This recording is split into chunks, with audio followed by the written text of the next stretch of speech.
You ever just wonder about the truly random things? Like how does a dessert get named after a state that's famous for being frozen? Or how in the world does a high school gym teacher become the inspiration for a legendary rock band? Our world is just this treasure chest of weird, amazing stories. And today, we are going to pry it open. The French philosopher Michel de Montaigne really hit the nail on the head with this one. That desire for knowledge he's talking about, that's the exact feeling that drives the incredible book we're about to dive into.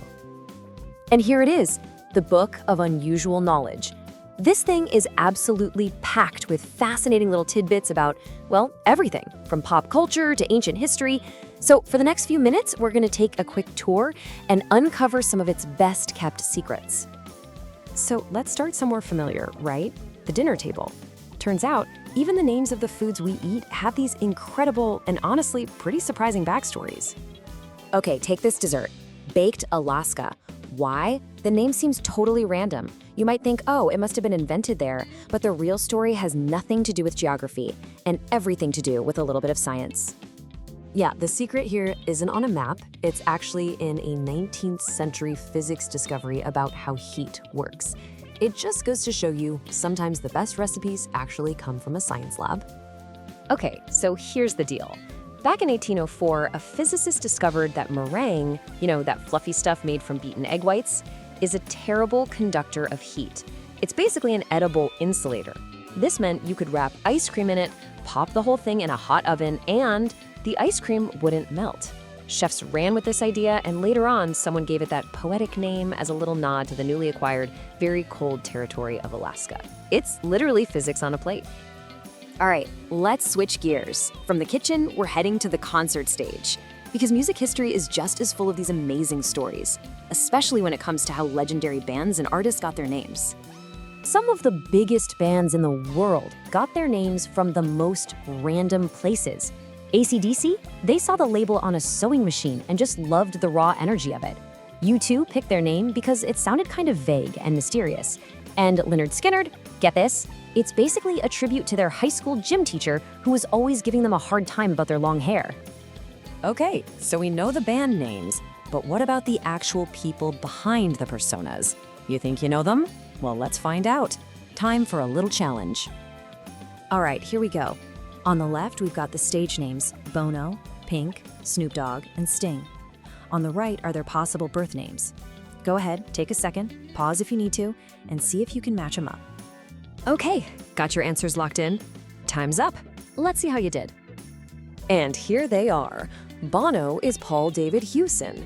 The amazing Pink was born Alicia Moore. The one and only Snoop Dogg is actually Calvin Broadus.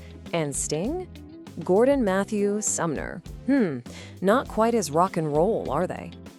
Okay, now to really show you the incredible range of this book, we're going to take a hard left turn. We're pivoting from the bright lights of the music stage to the dark shadows of history, and we're about to meet the real-life guy who inspired one of the most terrifying monsters ever imagined. Meet Vlad III. He was a Romanian prince, but history knows him by another name, Vlad the Impaler. He was so brutal, so ruthless, that his favorite method of execution became the stuff of legend and, eventually, the inspiration for Bram Stoker's Dracula.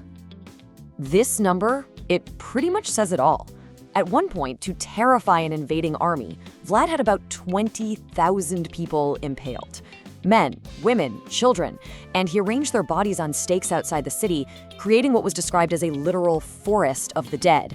It's one of those rare cases where the real history is somehow even more horrifying than the fiction. And now, for a perfect example of this book's whiplash-inducing variety, we are jumping from a 15th century horror story straight into the heart of American pop culture to talk about a giant cowboy mascot. I mean, the unpredictability is half the fun. So what's the secret life of big Tex? Well, believe it or not, this huge symbol of Texas started out in 1949 as a giant Santa Claus in a different town.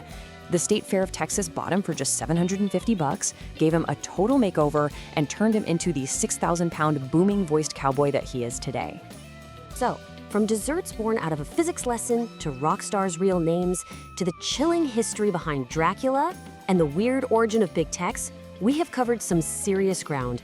But believe it or not, this is just a tiny, tiny fraction of what's inside this book.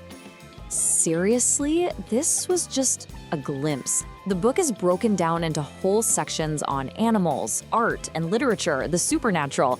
I mean, you name it, it's probably in there. It's just a huge collection of those amazing stories you never knew you needed to hear.